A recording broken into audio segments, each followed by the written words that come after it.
Well, welcome everyone. It really is fantastic to have each of you with us on today's web seminar entitled Funding by the Rules, How Education Grantmakers Can Support Advocacy and Organizing.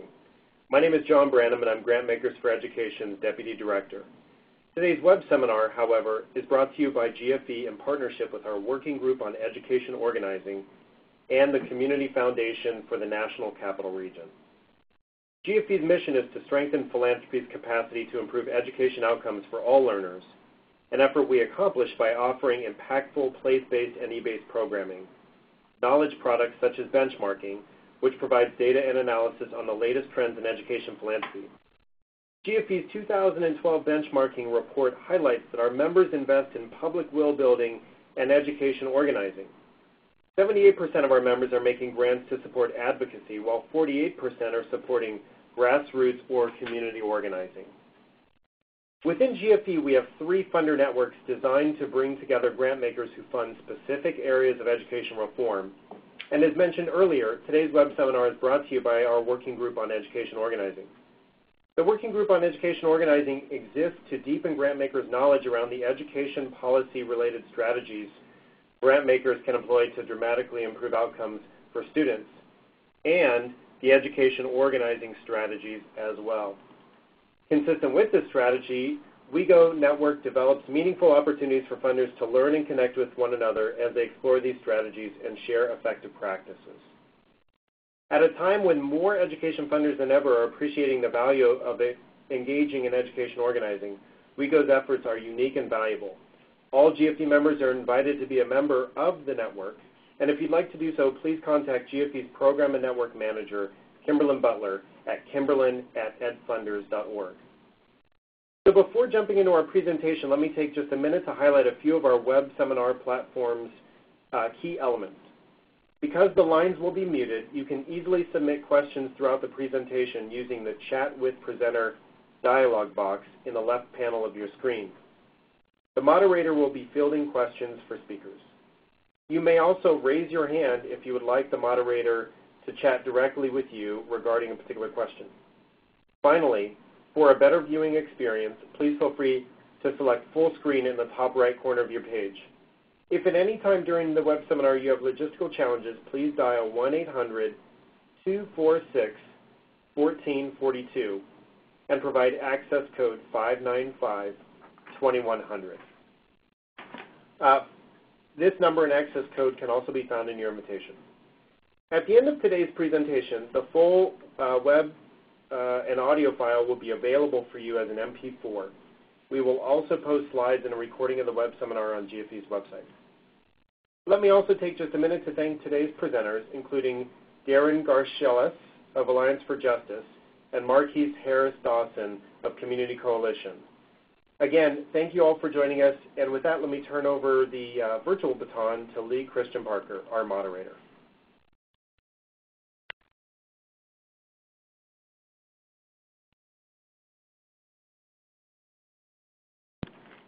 Lee, you might want to press *7.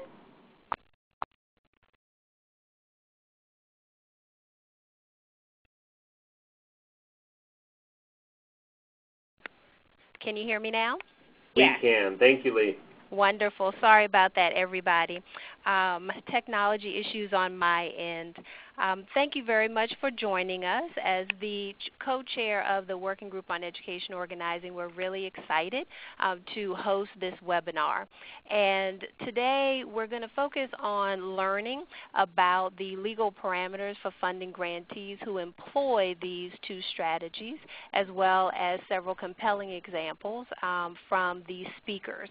And the agenda that we're going to use today is we're going to hear first from Daren with the Alliance for Justice, and then we'll have a brief Q&A period. We will hear from our second speaker, Marquise, with the Community Coalition, and then we will have a second Q&A period, and we will then close the session. So with that, I want to open it up for a question that we will pose to everyone so that we can get a sense of how everyone is engaged in this work.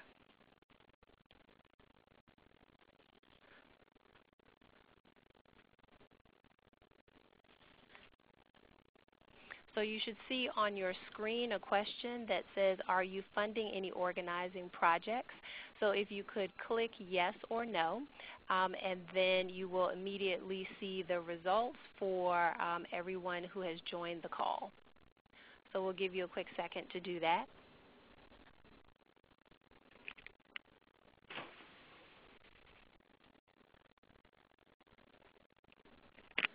Wonderful. It's good to see that we have a majority of people on the phone who are engaged in the work.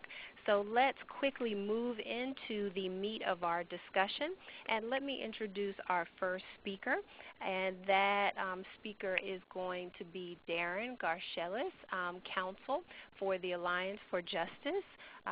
And Daren has been with the Alliance for Justice Boulder Advocacy Initiative, assisting nonprofit organizations and foundations throughout the country on compliance issues related to nonprofit advocacy. So with that, Daren, I'm going to turn it over to you.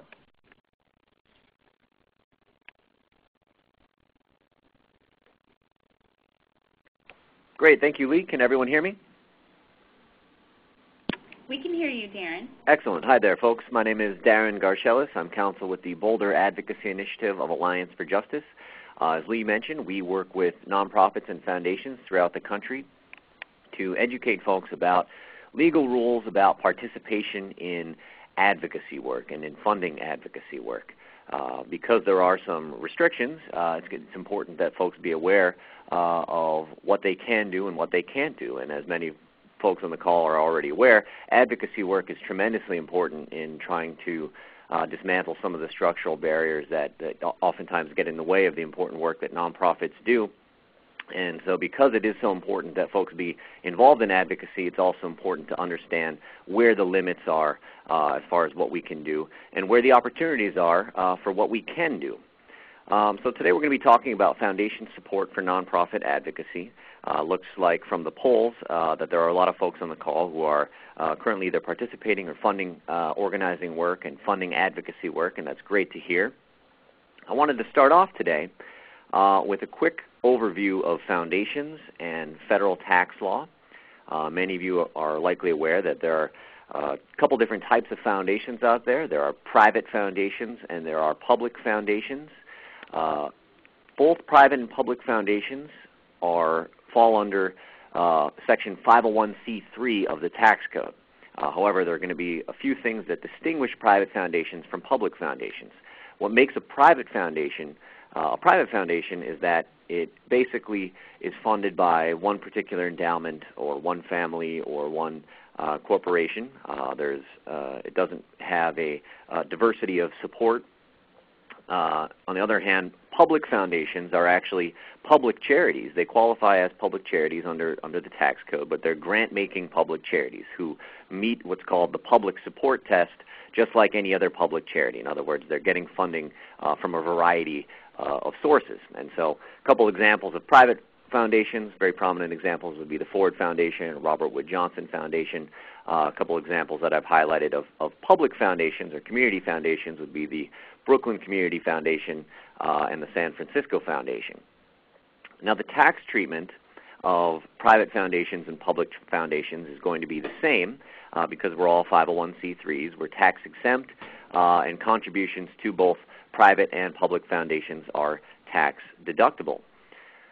However, when it comes to advocacy work, public foundations are actually going to be allowed to do a little bit more than private foundations. Public foundations are permitted to themselves engage in lobbying activity and to earmark grants for lobbying activity. That's perfectly okay. It's simply limited, just like any other public charity. And I'll talk in a few moments about determining lobbying limits for public charities. Private foundations, on the other hand, are not permitted to engage in any lobbying activity. We're going to talk about in a moment about exactly what counts as lobbying activity. But private foundations can't engage in any lobbying activity or earmark grants for lobbying activity. Now, as we'll see, that doesn't mean that grantees of private foundations can't lobby. There are ways for private foundations to grant money to public charities in a way that would allow those public charities the flexibility to use those funds on lobbying. Private foundations simply cannot earmark grants for lobbying or engage in lobbying themselves, or they'll have to pay a tax not only out of the foundation, but also a tax on the foundation and its managers. So definitely don't want to be doing that, engaging in lobbying or earmarking funds for lobbying, but hopefully after today folks will feel comfortable granting money to grantees who might be involved in lobbying, because it is in fact perfectly legal, and I'll walk through those rules. Now, one other thing I just wanted to highlight is that when it comes to electoral activity, although both public and private foundations may engage in a number of nonpartisan electoral activities, and to fund nonpartisan electoral activities like voter registration, getting out the vote, nonpartisan candidate forums, and there are a number of other activities, and we have workshops on these on nonpartisan election activity at Boulder Advocacy. But no 501c3s can engage in partisan political activity. So that is going to be one major restriction that we all have to deal with under the 501c3 umbrella. We cannot support or oppose any candidates for public office. Now, just taking a step back, I wanted to look at what is advocacy in general, because federal tax law, and that's what we're talking about here, 501c3 comes from the federal tax code. Federal tax law limits lobbying and restricts partisan political activity, but it doesn't actually limit advocacy. Well, what is advocacy? We typically think of advocacy as basically anything that you might do or your grantees might do that could influence social, political, or policy change. Any attempt to influence change in some way. And so it could be holding a rally to educate folks about child poverty or education inequality. Could be staging a boycott of a particular state, an economic boycott, as NCLR did with the state of Arizona after it passed its draconian anti-immigrant legislation. Could be introducing your constituents and community members to legislators, and this might in fact involve some lobbying, as we'll talk about in a moment, but on its own it would just simply be a form of advocacy. And signing up voters to register them to vote would also be a form of advocacy. So advocacy really encompasses a broad range of activities, and I'm simply highlighting a few of them on this slide here, avenues for advocacy by public charities, and just wanted to list a number of activities in green, and the reason they're in green is because these are green light activities: community organizing, getting to know your legislators, holding educational conferences, educating the public about important policy matters. These are all forms of advocacy that are completely green light activities for 501c3 public charities. Public charities and public foundations can engage in these activities. Public charities can be funded specifically to engage in these activities by private foundations. Now, it's simply going to be lobbying that's listed here in yellow because lobbying is limited. Public charities may engage in lobbying. They simply need to make sure that their lobbying falls within their annual limits and that they're tracking it appropriately. Partisan political activity is the one red light activity for 501c3s, the one area where all 501c3s need to be careful and not engage in any partisan work. So though I'm going to be talking about some limits and restrictions today, I don't want that to distract from a greater point, which is that nonprofits can and should advocate and lobby for policy change. Probably preaching to the choir here today. It sounds like a lot of folks on the call do fund advocacy work, and that's great to hear. It's important work. Lobbying is important work. Policymakers need to be hearing from folks on the ground if they're going to be voting a certain way. We know that other interests have their ears, so it's important for nonprofits to be elevating voices in their community so that policymakers are hearing from them as well. Now that said, because there are rules for lobbying, we need to know what they are so that we can comply with them. So I'm going to briefly go over lobbying rules for public charities, and we at Boulder Advocacy have a number of workshops, both live and online that folks can check out, where we go into detail on the lobbying rules for public charities. Today I'm just going to point out very briefly that there are two different methods for a public charity to potentially use to measure its lobbying. And this is a public charity or a public foundation. There is the insubstantial part test and the 501h expenditure test. And typically, we at Boulder Advocacy tend to recommend, although we don't provide legal advice or representation, we tend to recommend that groups use 501H. Well, why is that? Well, the insubstantial part test basically just says that 501c3 public charities are permitted to lobby as long as it is an insubstantial part of their overall activity. Now, many groups work under this test perfectly fine. They do a little bit of lobbying, it's insubstantial, and they don't have any problems with the IRS. And in fact, it's pretty rare to see any group have problems with the IRS based on lobbying activity. It's just not something we see very commonly. Now, that said, for organizations that might want to be pretty active in lobbying, the insubstantial part test might not give them the peace of mind that they're looking for in some guidance from the IRS, because the IRS hasn't defined what insubstantial means. There's some old guidance, old court cases that suggest that dedicating about 5% of an organization's overall activity to lobbying is compliant with the insubstantial part test. And some tax practitioners would say that an organization can probably dedicate even more than that. Now, that said, we just have very limited guidance on the insubstantial part test.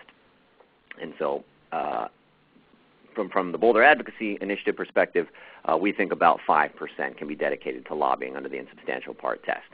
Another issue with the insubstantial part test is that lobbying is defined very broadly to mean anything that an organization does to attempt to influence legislation.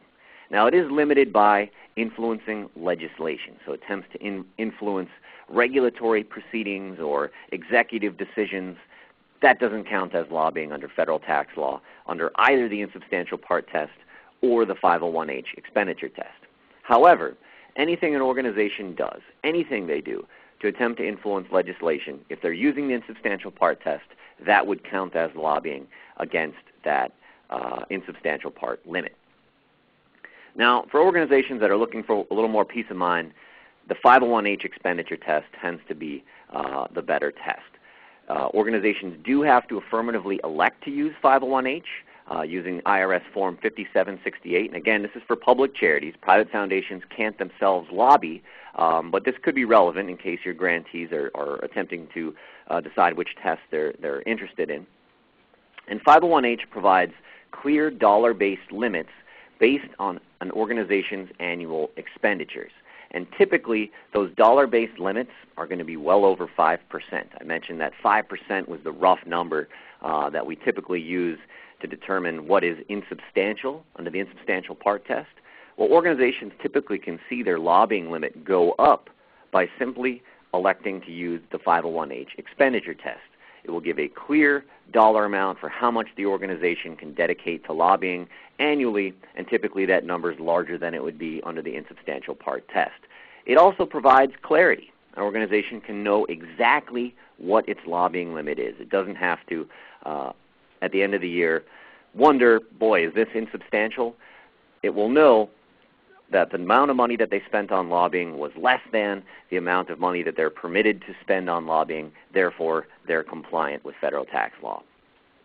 Now, in addition to that, 501H also provides narrow definitions of lobbying. Not everything an organization does to influence legislation will count as lobbying under the 501H expenditure test, and there are some lobbying exceptions, certain activities that would appear to meet the definition of lobbying and are definitely intended to influence legislation, but that actually don't count against an organization's lobbying limits because they've been carved out as lobbying exceptions. So 501H for organizations that are getting involved in lobbying, it's certainly not required. Many organizations use the insubstantial part test without a problem, but we really like the 501H expenditure test. And very quickly, I just want to point out the definitions of lobbying under 501H. I noted that under the insubstantial part test, for organizations using that test, lobbying is basically anything they do to influence legislation. Under 501H, there are two types of lobbying. There's direct lobbying and there's grassroots lobbying. If an activity doesn't meet the definition of either direct or grassroots lobbying, it doesn't count as lobbying. Now, I've also noted on this slide that these are the same definitions that apply to private foundations. Well, what does that mean, since private foundations aren't allowed to lobby? Well, it means that these are the activities that private foundations can't themselves engage in. So To the extent a private foundation wants to influence legislation, it can under federal tax law as long as its activities do not meet the definition of either direct or grassroots lobbying. Direct lobbying is a communication with a legislator or their staff that expresses a view about specific legislation, and it includes preparation time for this activity. Grassroots lobbying is a communication with the general public that expresses a view about specific legislation and includes a call to action, asking the public to get involved to contact their legislators. And there's a very specific definition of call to action as well. I also just want to note that there is a special legislator rule. I understand that some folks on the call have funded some organizations that might have gotten involved in some ballot measure activity, and that's great.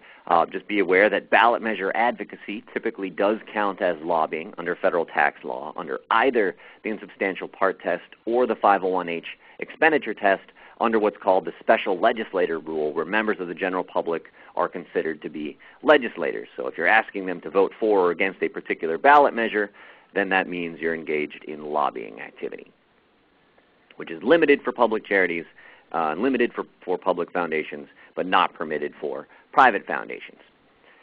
Now again, lobbying under federal tax law, it's only potentially lobbying if it's attempting to influence legislation.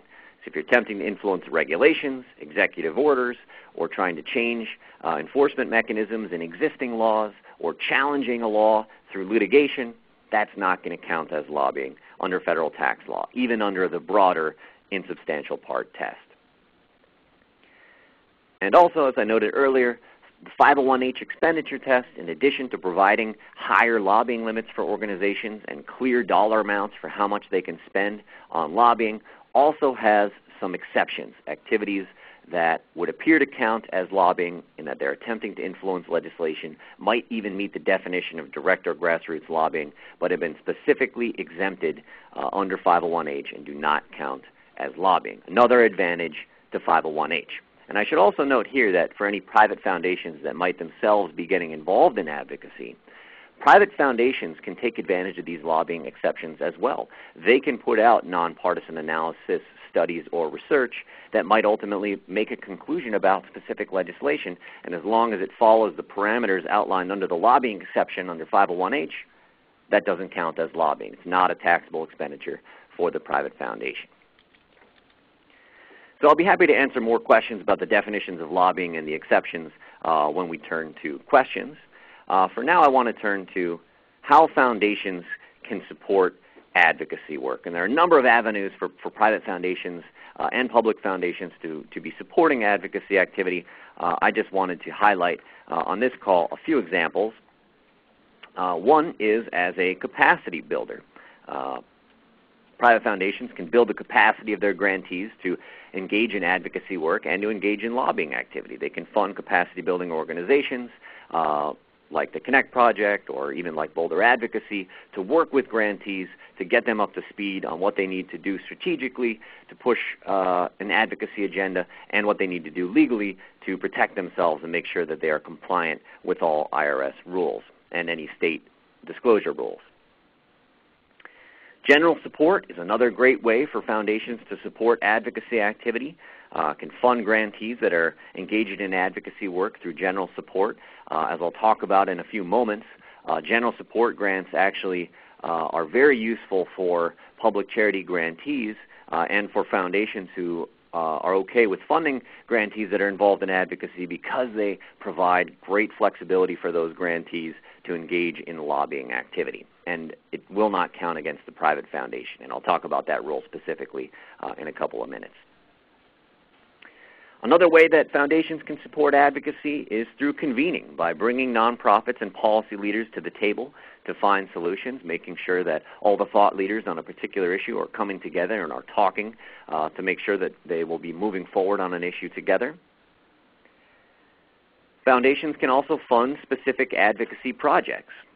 They can find advocacy work that they think is really important that particular nonprofits are engaging in and fund those specific projects. And there are some special rules that I'm going to talk about a little bit later related to specific advocacy project grants and how those might be able to be used for lobbying.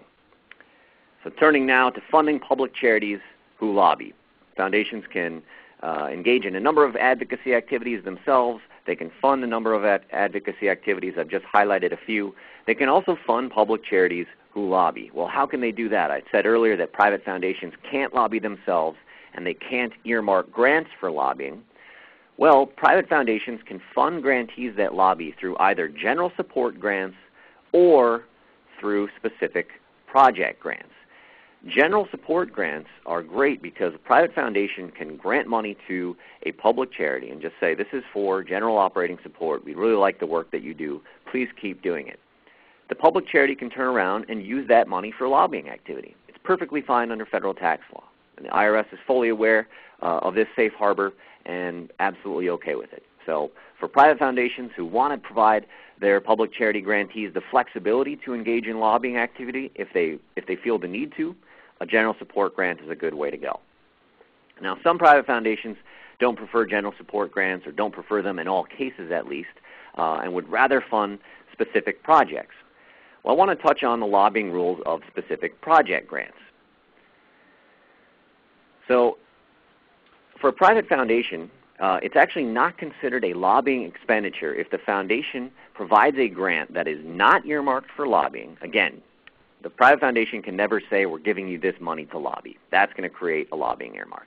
But as long as the foundation does not earmark the money for lobbying, and the foundation grant is less than or equal to the project's non-lobbying component, in other words, the amount of the project that's going to be dedicated to non-lobbying advocacy activity is either equal to or greater than the size of the foundation grant, well then it's not considered a lobbying expenditure for the foundation.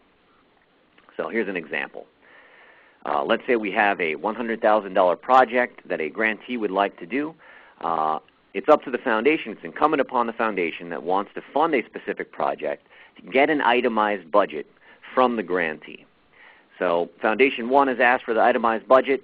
It's going to be $60,000 collectively on non-lobbying advocacy. It's also going to involve $40,000 of lobbying. So what does that mean for what each foundation can fund?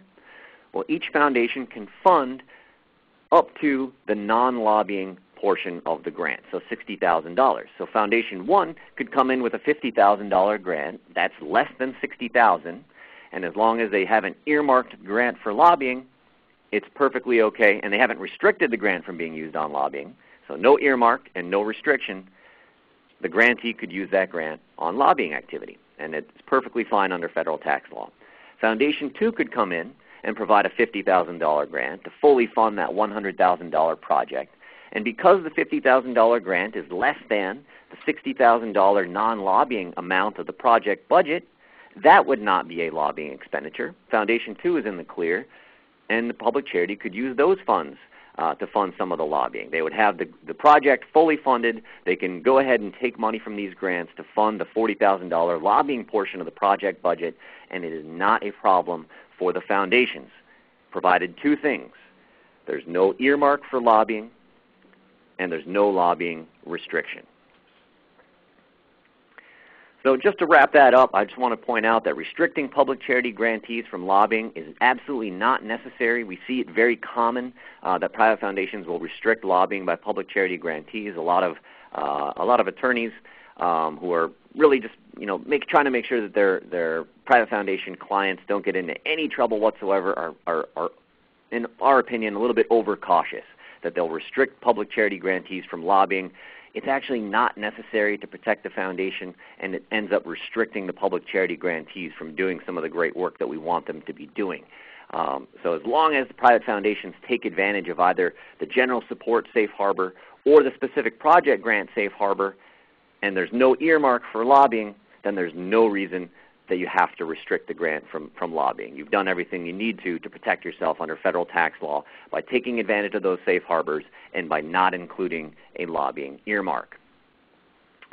I just want to also note that a grant may say that it is not earmarked for lobbying, and that doesn't mean that lobbying is prohibited. It's simply clarifying the agreement between the funder and the grantee that there is no earmark. We, the funder, have not asked you to engage in lobbying.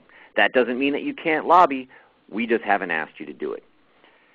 And I should just note that a lobbying restriction is necessary, but only when a private foundation makes a grant to a non-C3 organization. So as long as you're granting money to public charities, you can take advantage of these safe harbors, and as long as you're not earmarking those grants, that's perfectly acceptable under federal tax law. It's only if you're granting money to a C4 organization or a C6 organization or any other type of organization that's not a C3 that a private foundation needs to restrict lobbying.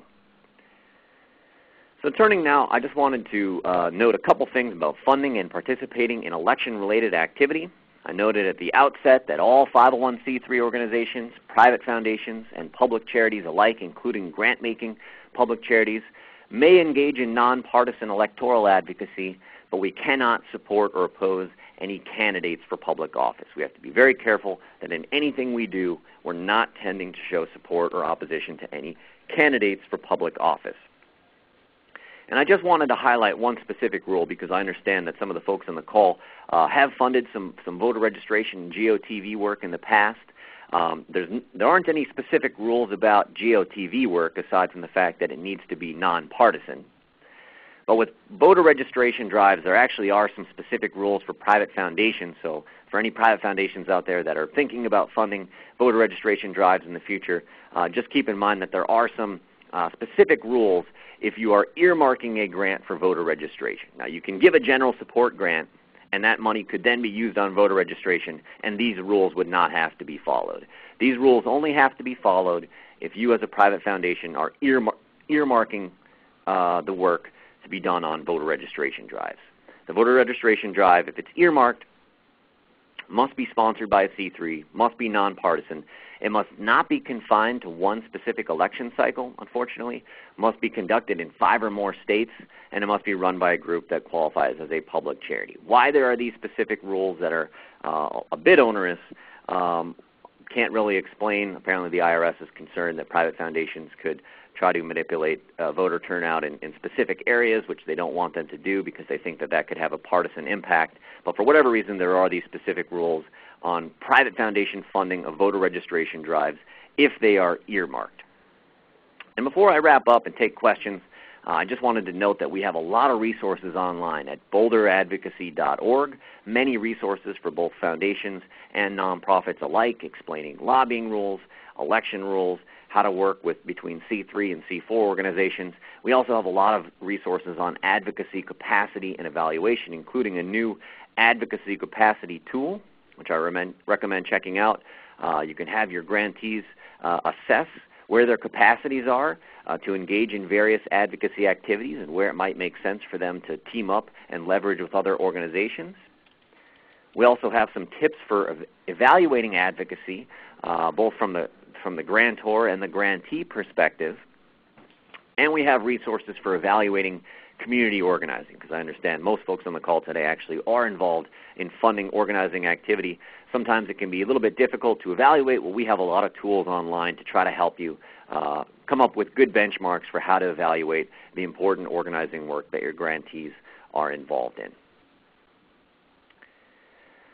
So with that, I realize I've gone through a lot of information, and just again wanted to highlight that at boulderadvocacy.org we have a lot more information, and we have a number of upcoming webinars that if you'd like to explore one of these topics in more detail, we'd be happy to sign you up for. But for now, I'd like to see if folks have any questions.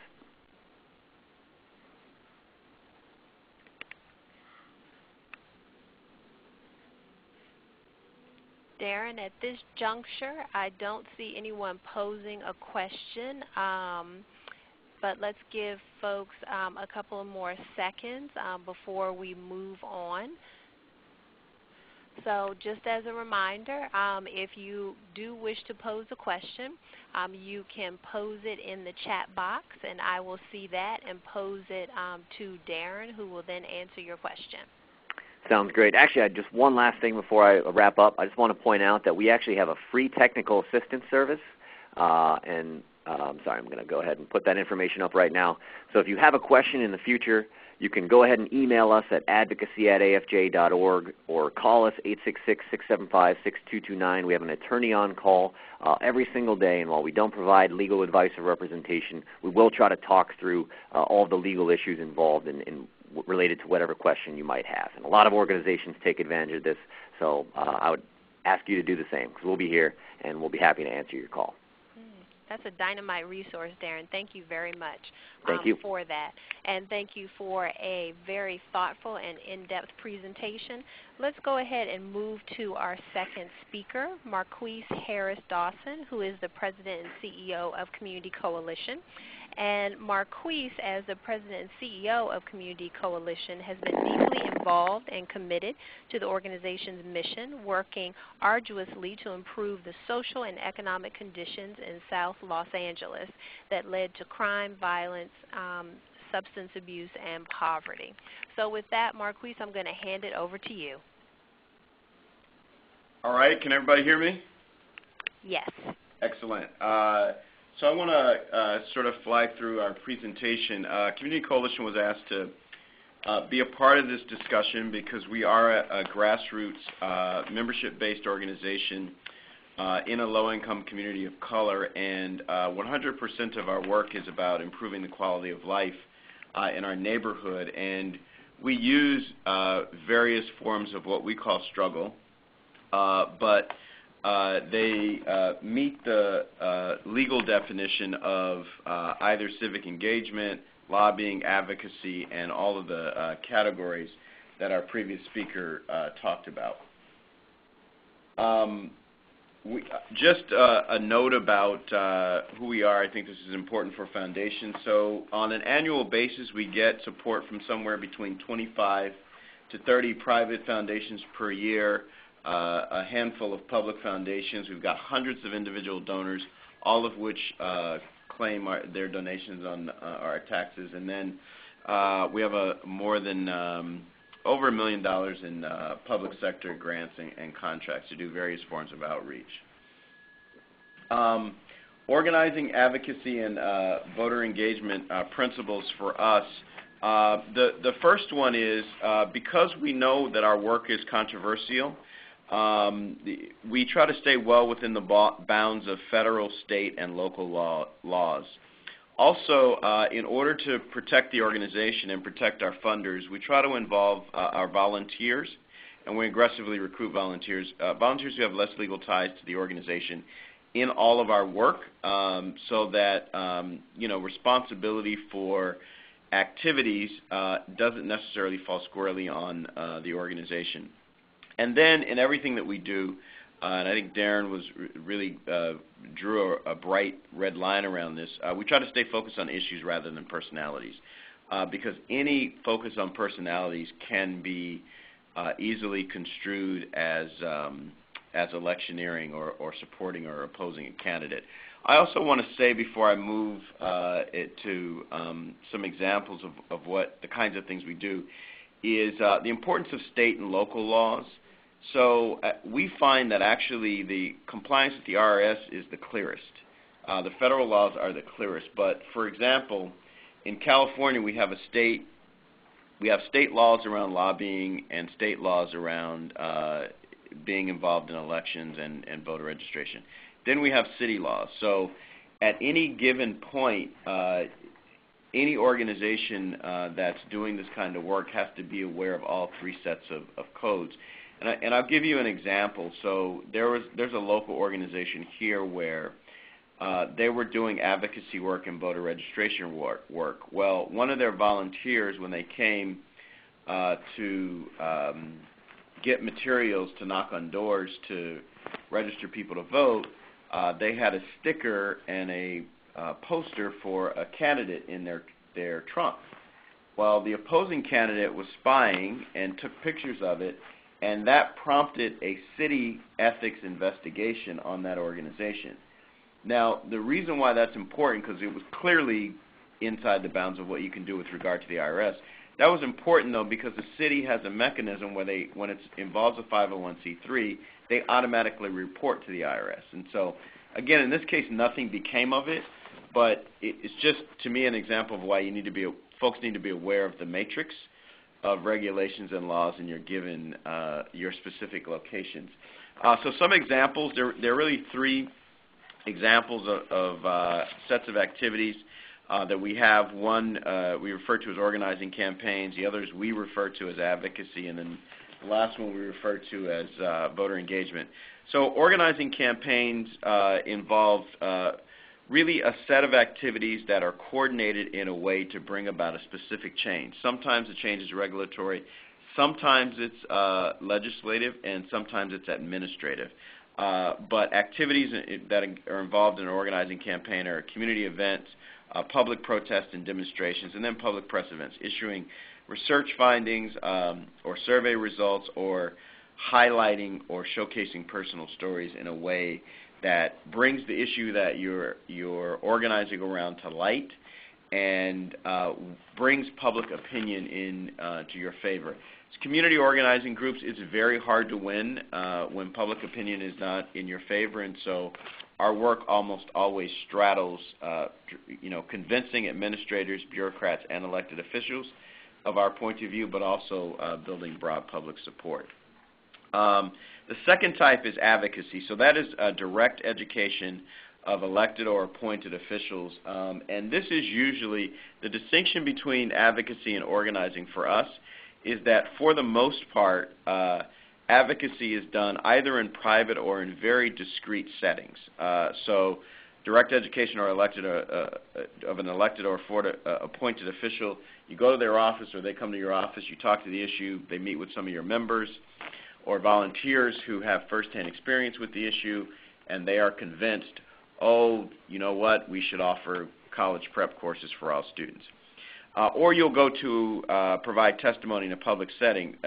So you'll go to a hearing on usually of a committee, but sometimes of a larger body, and you'll provide testimony. Now that is completely public, like it's literally on television and on the web, but the amount of people that moves is very, very small usually because the general public, generally speaking, isn't watching committee or subcommittee hearings.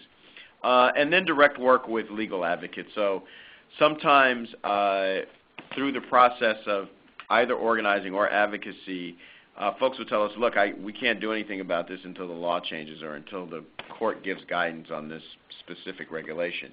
And so then we have to engage in direct work with legal advocates who may or may not go to court or who may file briefs. And again, while a lot of this activity may be well inside the federal requirements, you always have to think about the state and local requirements as well, because generally speaking, there is always one party or a group of parties that have an interest in the status quo. So whatever you're trying to change, there's some people that have an interest in it staying that way. And generally speaking, they will use any tool they can to sort of retard your progress. And your 501c status is usually one of the first things that comes to mind. Lastly is voter engagement, and this is the one where I think you have to be the most careful about. We do canvases, we do phone banks, we do voter registration, we do community education around what we refer to as ballot initiatives or voter initiatives here in California.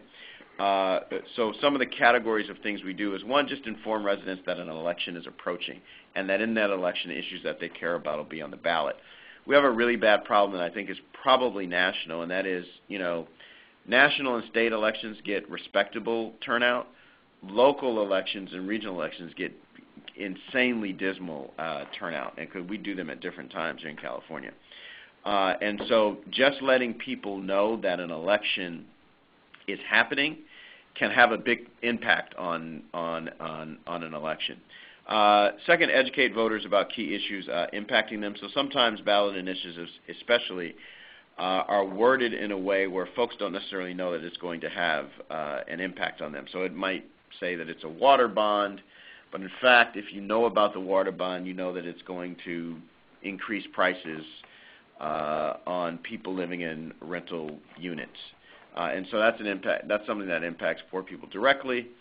And so you want them to know that that's, in fact, happening. You can hold candidates forums. Here in California, there's a long list of requirements for how you hold those. I would, make the strong suggestion that folks avail themselves of those in every state. Generally, these these regulations are a result of candidates fighting with each other, or the candidate that loses is mad and they think they lost because of this one candidate's form that was thrown by the League of Women Voters or the AA or whoever it is, and they will go to whatever the regulatory body is and try to get new rules instituted, and that happens. These rules tend to change every cycle or so. Also, host voter information fairs. These are the most straightforward and really the easiest. You can give out information, and you don't necessarily have to control who comes to that event and distributes information on their own. You just have to make sure the information that you give is one, doesn't support or oppose a specific candidate, and also is nonpartisan in nature. And so as I wrap up, I think for us the big takeaways and the reason we've been able to one, avoid even being accused of wrongdoing, and protect all of our supporters, foundations, and other supporters alike, is that we put most of our energy into leveraging public opinion, which is probably the least controversial of all the things that a group can do. We have a rule that we avoid even the appearance of a violation with, again, the full knowledge that the people with an interest in the status quo will work to construe or misconstrue anything that you do in a way that suggests that you might be in violation of the law. And then always, always, always focus on issues and avoid focus on personality. And that concludes my sort of presentation of our approach to this work and how we interact and relate and avoid conflict with lobbying and advocacy restrictions. Wonderful, Marquise. Thank you very much. I think that between Daren and Marquise's presentations, we've gotten a good flavor for the do's and don'ts, and then also an example of how foundations are supporting this work through Marquise's presentation. So now let's open it up to questions, not just for Marquise, but also for Daren, because I do understand from a couple of you all that you had a question for Daren but didn't get it in time. So as a reminder, to pose your question, view the chat box on the left-hand side of your screen at the bottom. You can type in the question and then submit your question to me. The first question is, if a private foundation wants to fund voter regulation activities in one state, how do they do that? And I'm going to assume that that question is posed to Daren. The question was how a private foundation could fund voter registration activities in one state. Yes. So they would not be, if it was going to be in one state, then the grant actually wouldn't be able to be earmarked for voter registration, so that couldn't be a required part of the grant. It could be something that, maybe in the preliminary discussions with the grantee, it sounds like that's an activity that they might be involved in. But if there is an earmark, if there's an agreement that the private foundation money is going to be used on voter registration, then it does actually have to be carried out in 5 states and in multiple election cycles. Very good. For the person that posed that question, let me know if that was sufficient, and it was, Daren. Thank you very much. Thanks. Any additional questions for Daren and Marquise?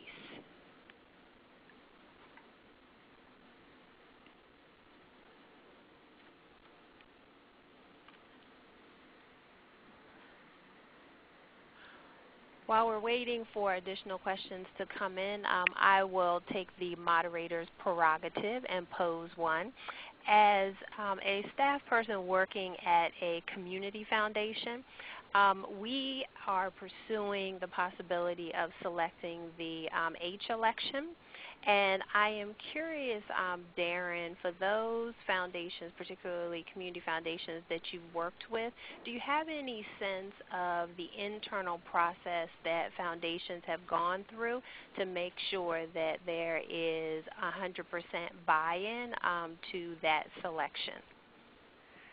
Interesting. So basically in trying to convince people that 501H is the better way to go. Yep. So I've seen some public foundations prefer 501H. Others actually prefer the insubstantial part test. The reason for that actually is related to a rule that I didn't touch upon, which is that for organizations that elect to use 501H, there is ultimately a lobbying cap of $1 million to be spent overall on lobbying activity if the organization has a budget of over $17 million. So for some larger community foundations out there, some groups, because they feel like $1 million is actually overly limiting them, that they can actually do more lobbying under the insubstantial part test, and they can earmark more grants for lobbying under the insubstantial part test. The foundations that we've seen that still prefer 501H, they typically prefer it because of that. It provides a clear dollar amount. It's not this vague test where if they were ever had to respond to an audit, would have to be discussing the parameters of what it means to be insubstantial with the IRS, although again, it's pretty uncommon that we see groups get in any kind of trouble for lobbying activity. But generally because 501H provides the clear dollar amount, it just makes it easier for the foundation to know exactly that it is fully within its 501c3 public charity lobbying limits. The best arguments against it, again, are if the foundation is a larger foundation and it might actually be able to do more under the insubstantial part test. The other common argument is just that, well, this has worked for us, so why change? It is true that for many organizations, insubstantial part test has worked fine, but for the community foundations that we've seen that have made the 501H election, they've typically done it because it provides that clarity and because it aligns the definitions of lobbying with those definitions that apply to private foundations as well. It also provides a number of exceptions. So for public foundations that might be putting out nonpartisan analyses, or another exception is providing testimony if it's been invited by a legislative body. So for organizations that are involved in those sorts of activities, 501H again makes more sense because it provides lobbying exceptions, and the organizations don't have to count those sorts of activities as lobbying. Wonderful. So, and again, if there are people in your organization who maybe don't see why it would be beneficial, again, we have free technical assistance service. I'd be happy to talk to them. Wonderful. Thank you very much, Daren. We have a second question in, which is, can a public foundation create an organization to promote advocacy work? Sure. I mean, anybody can start a new organization, and there are a number of organizations that can engage in advocacy work. As I mentioned at the outset, advocacy really isn't limited under federal tax law, so you could form a 501c3 public charity to specifically engage in advocacy activity, and that would be an organization that could be eligible for 501c3 status. It's just going to be lobbying that's limited and partisan activity that would be prohibited. Now again, there are other types of nonprofits and of tax-exempt organizations. 501c4 organizations, for example, are allowed to engage in some partisan activity, and they are also allowed to engage in unlimited lobbying. So there are other types of organizations out there that actually have more freedom when it comes to the limited activities for 501c3s.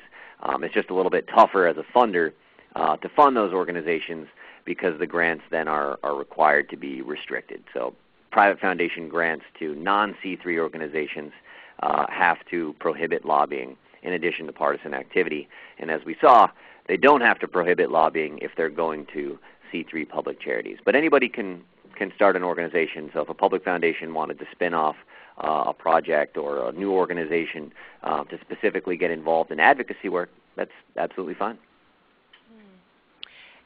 And Daren, just a quick follow-up to that. Are there some examples that you could cite that are successful in creating a separate organization and that organization sustaining beyond the initial year or two?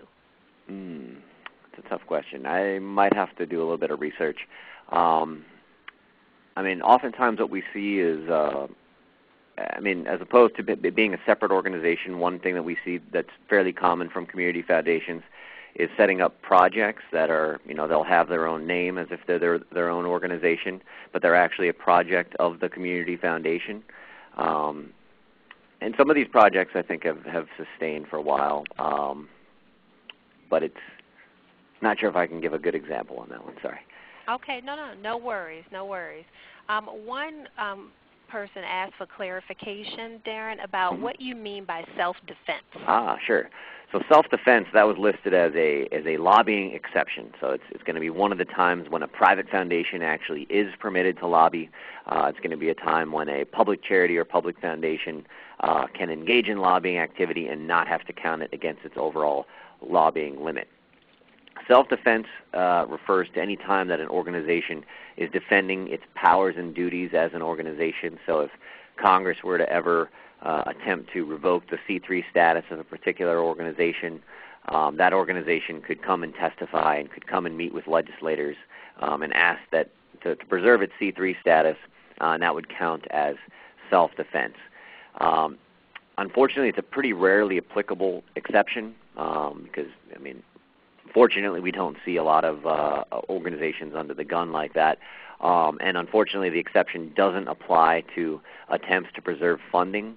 So if a state government is considering revoking funding to a certain nonprofit, unfortunately, it wouldn't be able to count as self-defense its attempts to try to preserve that funding. But there are potentially some other areas where self-defense might apply. Some people have talked about it, that it probably applies to attempts to preserve the charitable deduction because it would have such an impact on how much private foundations would be able to grant out that would actually qualify as self-defense to lobby legislators federally to ask to preserve that charitable deduction. It's a good idea for any group that thinks that a certain activity would qualify as self-defense to go ahead and check with your own private attorney and make sure you get that officially sanctioned, just because it is a pretty rarely applicable exception. Thank you very much. Any additional questions that you'd like to pose to Daren or Marquise? If so, please pose your question in the chat box and I will share it with the presenters. Delia has a question, Lee. One of the questions is, will the PowerPoint also be available to all? Daren, I know that you have a very expansive PowerPoint that you were interested in sharing. Sure. So the answer, Delia, and to all is yes.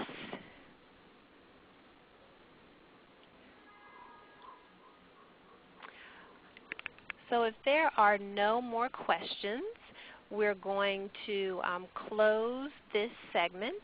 And with the close, I want to make sure that I thank Daren and also Marquise for your thoughtful contributions today in such thorough presentations.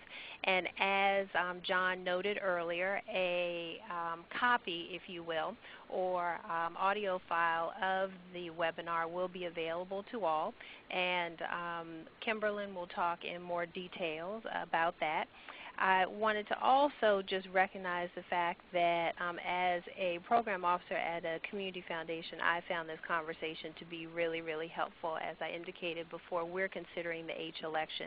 So Daren, I may call upon you for technical assistance as we go down that road. And GFE remains committed to identifying strategies and solutions, and we're increasingly intrigued by the power of asking really compelling questions. And many were asked by participants on the line, but I also wanted to pose some questions as we conclude this webinar to really help us think about how we can move forward in our respective institutions in helping to support advocacy and specifically helping to support the work of organizations like Community Coalition who are engaged in the work. So there are two questions that I will pose. But before I do that, I see that there is one last question from a participant, and it's actually for you, Marquise. So before I close this out, I want to make sure that that question gets in, and it is this. Have you, Marquise, found it challenging to raise funds for the work of Community Coalition, and what advice would you give to funders trying to support the work? Thanks for the question. I think that there's no sort of pat answer to that. Sometimes it's challenging and sometimes it's not as challenging. I think the main thing we try to do here at Community Coalition is give our supporters a lot of options. So a lot of different sets of activities to fund, and those who are more adventurous can fund the activities on the edges, and the ones that are less adventurous can fund the activities that are less close to the edge. Again, that's in the context of staying well within the bounds of the law. The advice I would give to funders, and I imagine all of you either do or are learning to do, is really to spend time to get to know the organizations and really get a full sense of their activities. I think doing that helps any funder identify the best fit that will benefit both the funding agency and the organization, as opposed to sort of accepting the first offer, accepting the first bid. I think getting in, doing engaging, and doing the relationship building ends up being really useful for the long term. Wonderful. Thank you, Marquise. I really appreciate that. And as we move forward, I think it's important for all of us to consider two key questions. One is, how can we increase our respective foundations' comfort level with funding advocacy to achieve the community impact goals that our institutions have defined? Secondly, how can we provide our grantees the space for more creativity and innovation to achieve their goals through investments in advocacy? I hope that you will ponder those two questions as you continue to support advocacy or are considering moving your institution towards a higher comfort level with funding advocacy.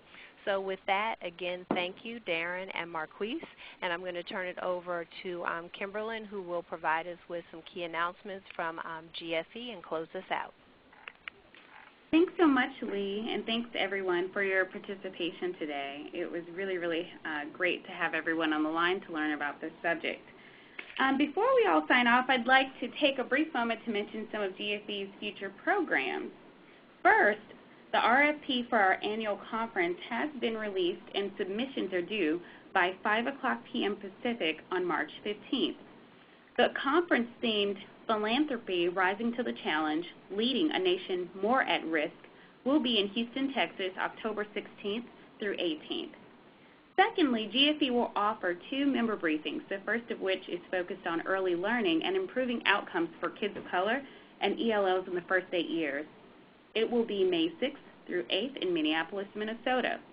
The second member briefing is focused on collective impact, strengthening the practice of cross-sector collaboration, May 22nd through 24th at the Aspen Institute in Aspen, Colorado.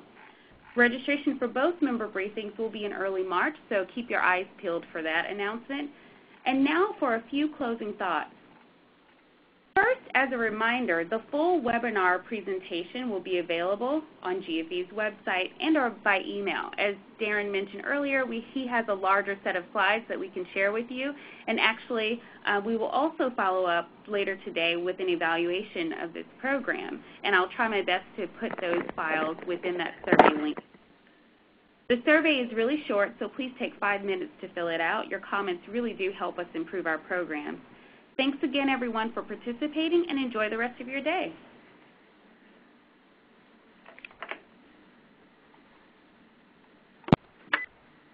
Thank you. Please stand by.